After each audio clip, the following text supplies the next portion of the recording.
So, man, Mike, your testimony was spot on. What I'm going to talk about this evening, it's pretty cool because you were talking about people making decisions in life, right? How many of you guys made a decision this morning? Raise your hand. You decided to wake up, right? That was a step one. You decided to, right? What am I going to wear today, right? Should I brush my teeth or not? I should have done that. For some of you guys who are like, I should have done that, right? That's why you're like, nobody's sitting next to you. But I'm just kidding. You guys all made decisions today. Whether it be a small one, whether it be a great one, you guys all made some form of decision. And some of them were like so simple. Hey, I'm going to use a pencil instead of a pen, right? If you guys are in summer school or something, if you guys just ended, that's awesome. If you guys are about to start, what am I going to buy for this year? Should I get brand new shoes? Should I not? For some of you guys are like, man, I'm about to go into college, as Mike was mentioning.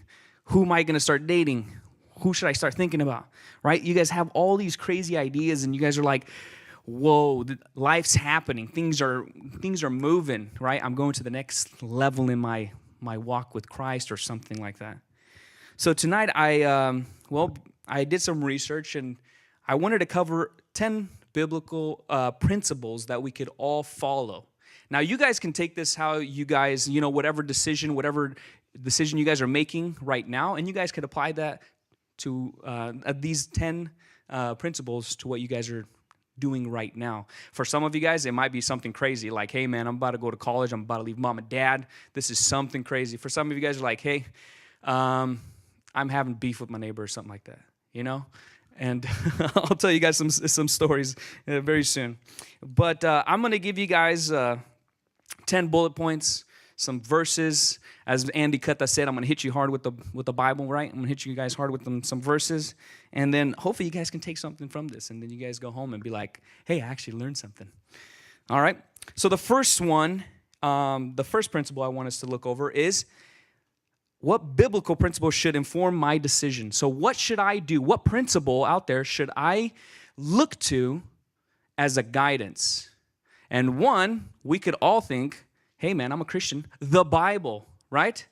So in Proverbs 2:6, like I said, I'm going to start throwing a whole bunch of verses out there. So it's going to be a shorter sermon, kind of a teaching, and we'll just get through this. Proverbs 2:6, for the Lord gives wisdom. From his mouth comes knowledge and understanding. Proverbs 3:5-6 says, trust in the Lord with all your heart and do not lean on your own understanding. In all your ways acknowledge him and he will make your paths straight. So when you guys are trying to make decisions in life and you guys are figuring out who should I go to, who should I talk to, what should I do? Boom, the Bible. Right? Because this has been around for a long, long time, and there's history in this, and there is some truth in this, because as we know it, this is life, this is truth. And so what we can do when you're trying to make a hard decision in life, or even a simple decision, the best way to look back to is your Bible, because this is going to give you the answers. Now, they're principles because, sometimes the Bible doesn't tell you word for word, hey, man, I should marry, in my walk with Christ, hey, I should marry Christina, right? Or, hey, man, I should do this. The Bible doesn't tell me exactly word for word that I should do that and this and that, right? I would be carrying this like this, man. I'd be like, all right, tomorrow, it tells me I have to go read the Bible. It tells me I have to go sit in that chair, right? If that would be awesome, but it doesn't. But this is something that you guys can look to as a form of guidance. As it said here in these Proverbs, look to God. He will give you guys wisdom. So if you guys are trying to figure something out, boom, right here. This is the number one place to go. 2, another principle that you guys should follow is, do I have all the facts? In Proverbs 18:3, it says, he who gives an answer before he hears, it is folly and shame to him. Sometimes, here's a couple examples. One of them, you guys are going to decide to gossip, right? Or decide to tell somebody else something, and you heard it, you're like, it's almost like we're playing telephone, right? By the time you tell somebody else, it's like, hey, he's this and that, and sure enough, you come and tell this other person, oh, he is the worst, right?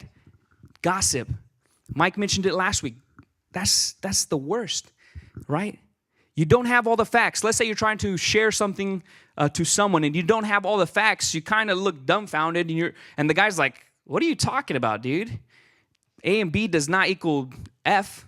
A and B, from what I read, equals C. Or something like that, right?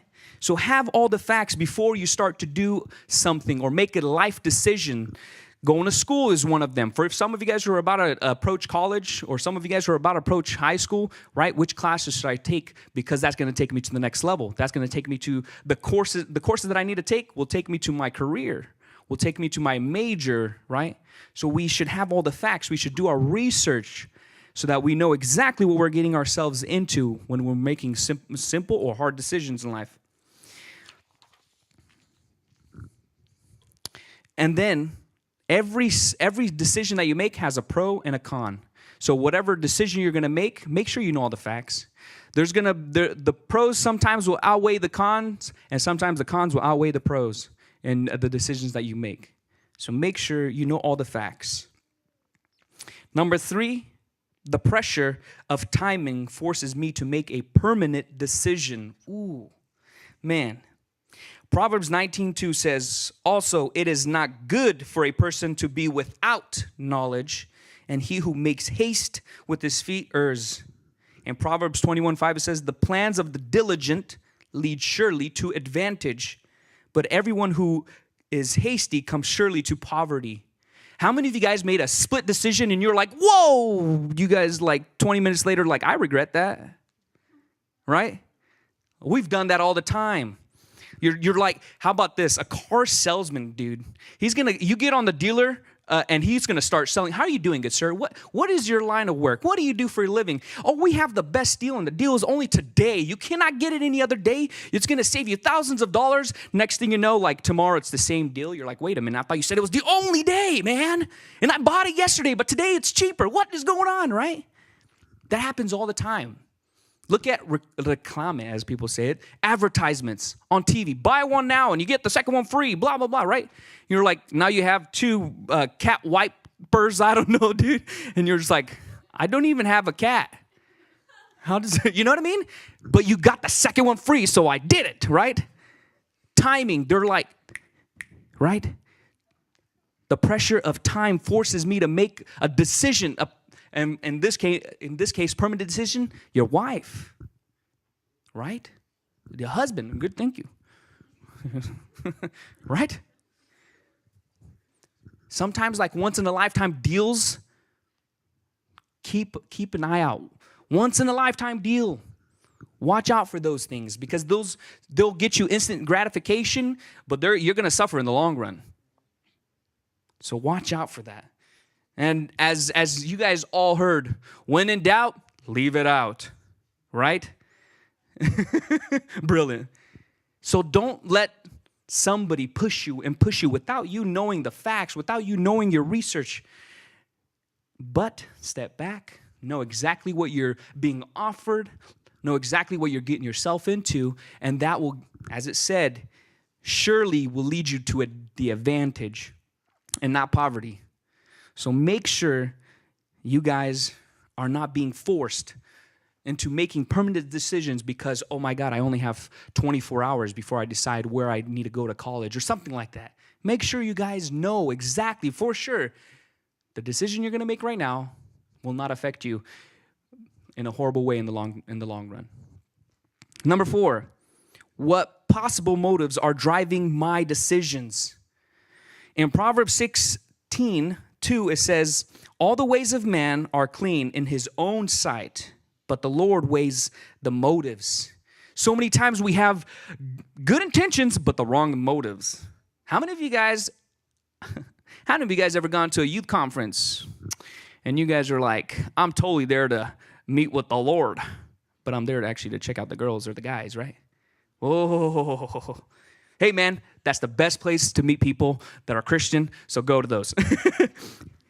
But right, what are your motives? Why do you decide to go, right, to certain conferences, camps, and stuff like that? Why do you decide to do that? Do you have the right motives? Do you have the wrong motives? Think about it. And this is a good place to be reflective. Let's see, that was number 4. Number 5. How should past experiences inform my decisions? In Proverbs 26:11, it says, like a dog that returns to its vomit is a fool who repeats his folly. Proverbs 17:10 says, a rebuke goes deeper into one who has understanding than 100 blows into a fool. How many of you guys made a decision and you're like, oops, that was a big mistake? If only I listened to mom and dad or my big brother who went through that, I wouldn't have been in this spot right now, right? Your mom and dad ever tell you don't do that? But then they never give you an explanation, right? Look at history. History is a tool for you. If you guys want to know where people are being successful in life, follow those people. Then you'll become successful. If he's doing it, then I could do it, right? Nah, I'm going to do my own thing. I'm going to go La La Land. This is what's going to happen, right? But then you fall and you stumble. Hey, if that's the route you want to take, go ahead. As Mike mentioned in his exhortation, sometimes we want to do our own thing, and God's like, okay, go ahead, man. Stumble, fall, break an arm, hurt, car accident, When we should be like, okay, God, where do you want me to go? What decision do you want me to make in life? Right? Look at the history. You know, what has your mom and dad told you to do? And it worked a million times for all the other kids of the 14 that there are in our family. You know, if that worked for them, then it works for me, right? Or something like that. But make smart decisions. Look at the history. Number 6, what is the collective counsel of my community? In Proverbs 11:14, it says, where there is no guidance, the people fail. But in an abundance of counselors, there is victory. How many of you guys go to school and you guys have talked to a counselor?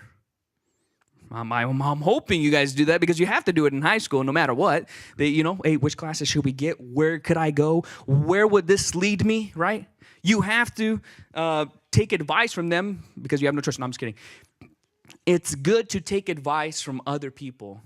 Now, I'm not saying go and talk to some random guy on the street. Hey, man, where do you think I should be in 5 years? Which school should I go to? No. And this, I mean, talk to people that you trust. People that are in your community, your leaders from discipleship. Hello, there's some people that you can look up to. Other people, right? That you trust. And you trust their input because, hey, man, it's solid. They have solid foundation. Look at them, they're successful. Look at them, they're following Christ in the right direction. Look at what they're doing, right? So you want to look at them for answers. I know growing up, there's not that many people that I went to find out hard decisions in my life. Hey, I remember this one time, right? I was talking with Eddie and Smita, and they were giving me counseling advice like, hey, should I date? Should I go with Christina? What should I do? Right? Hey, I'm sorry, but this is the reality. You guys are going to have to go through this. Hey, is that guy a good fit? Hey, is that girl a good fit? Maybe I should ask the people around me to see what they think about them.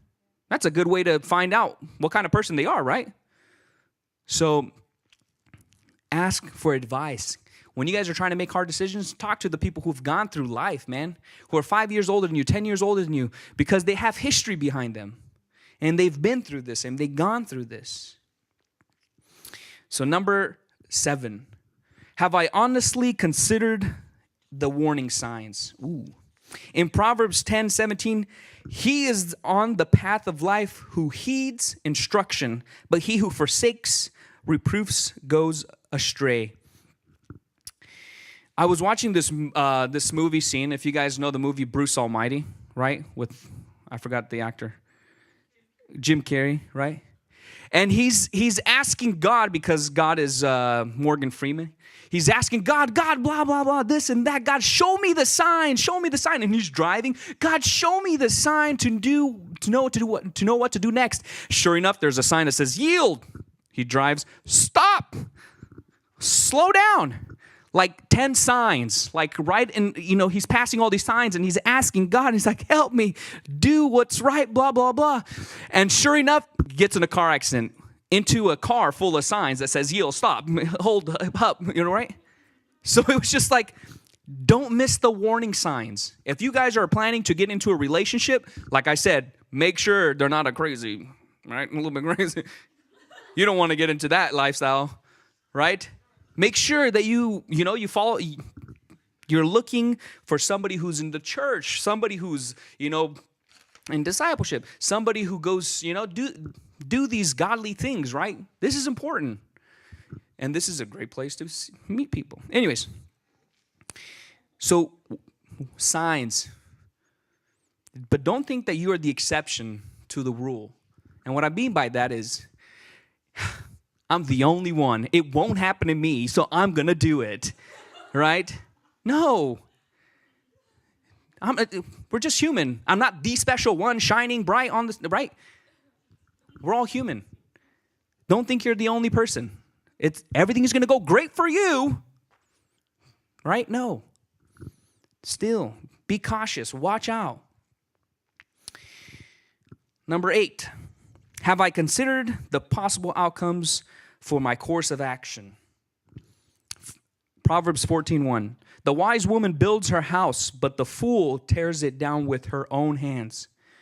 Proverbs 14:15. The naive believes everything, but the prudent man considers his steps. You have to do the long math sometimes, and that's not a bad thing. That's a good thing. So the decision I'm going to take right now, where is it going to take me in the long run? Is it going to hinder me? Is it going to mess me up? Will I be affected in 5 years from now? Will it hurt my family? Will it hurt my friends? The things that I do right now will affect me later. So make sure you do some smart choices. You have smart decisions. Going back to my neighbor. We have a neighbor across the street. I won't mention his name. I won't mention the person who is across the street, where he lives across the street. Anyways, right? And we're not allowed to park in his front yard. Obviously, you guys know in a residential area, you can park anywhere you want. You leave the car there longer than 2 weeks, you're probably going to get it towed away. But the guy across the street, already the third time we have problems with him. Not that we did anything wrong. We were totally right. We could totally park right next to his driveway and on both sides of his property because it's just a street. And we have limited parking in our driveway. And sometimes we have 5 cars at our house, 6 cars sometimes. And the guy gets really upset and he started talking to my neighbor. He started talking to us. We're just like, what's up? You're not allowed to park in my front yard, blah, blah. I'm like, the law says that I can, right? And I could have been all up in his face and I could have been like, no, dude, you're totally wrong, man. Step aside, man. But I would have had problems with the guy. The next day, he would have probably come over, start throwing things at me. I don't know. In a week from now, he's probably going to get upset and get the whole neighborhood. Did you see what he did? But instead, obviously, I'm going to rile up all this and throw it away. Because it doesn't benefit anybody.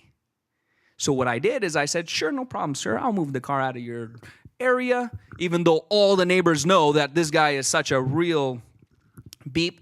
But, right? I could have caused more. I could have been right and caused, more problems for both parties. But instead I said, you know what? It's not worth it. In the long run, that guy's probably going to leave in 2 years, 3 years. Maybe I'll leave from that location. I don't need to have any problems. Tomorrow I want to wake up rested. I want to wake up, hey, I did the right thing, and sure, I won't have any problems next week. I don't have to deal with that guy anymore. So do the long math, right?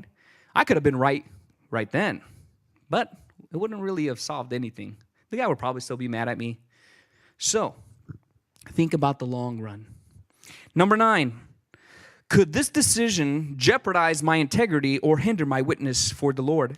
Proverbs 10:9 says, he who walks in integrity walks securely, but he who perverts his ways will be found out. Proverbs 20:7, a righteous man who walks in his integrity, how blessed are his sons after him. And then it says, Proverbs 22:1, a good man is to be more desired than riches. Favor is better than silver and gold.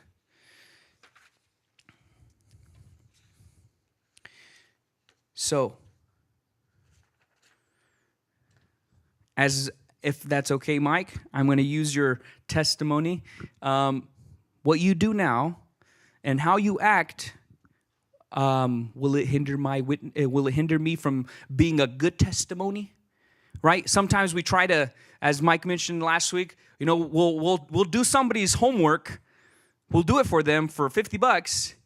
And then the next time we're trying to be like, the Lord is so great, He blessed me with $50. I'm just kidding. Your testimony is shot. I'm not going to trust that guy. He pretty much cheated for me, or he did that for me. I'm not going to trust him. Why would I believe him now? Right? So watch out. Don't do something that's going to affect the testimony of God or the testimony that God has in you. Be careful on those decisions in life. Peer pressure is one of them. Man, if only, hey, bro, just come with me, man. We're just going to go to this party. We're just going to do this. We're just going to. All right. No.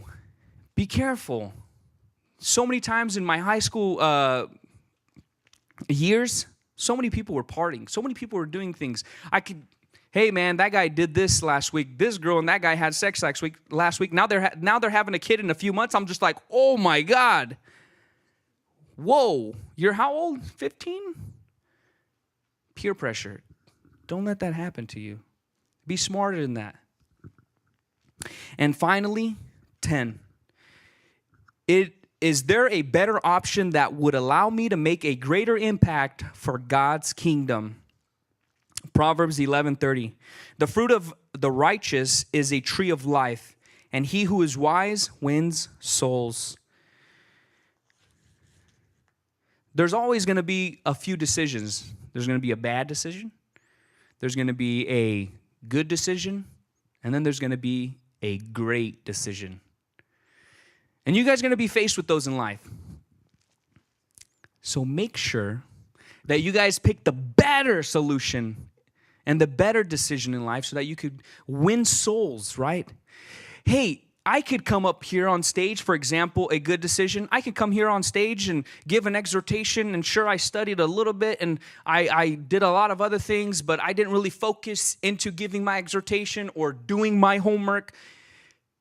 So I'll just do a good job on it. I'll get a C plus or a B, but instead you could have spent an extra 20 minutes a day for a week, and you would have been great at it.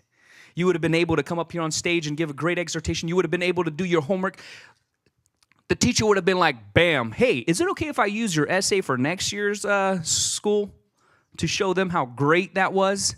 Right? So there's several options in your life. Make sure you guys don't settle for the good one, but the better one. All right? So if you guys can stand, and that will conclude this evening.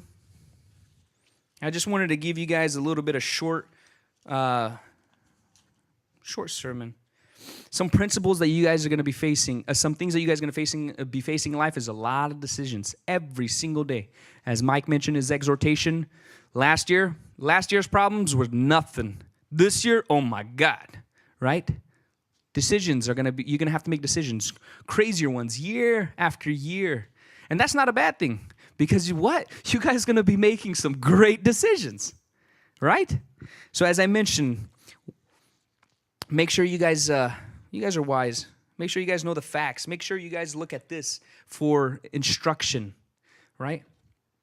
And then all these other ones, don't jeopardize your testimony. Don't be tempted into doing a quick decision and get instant gratification out of it. If time is of the essence, right? Be smart.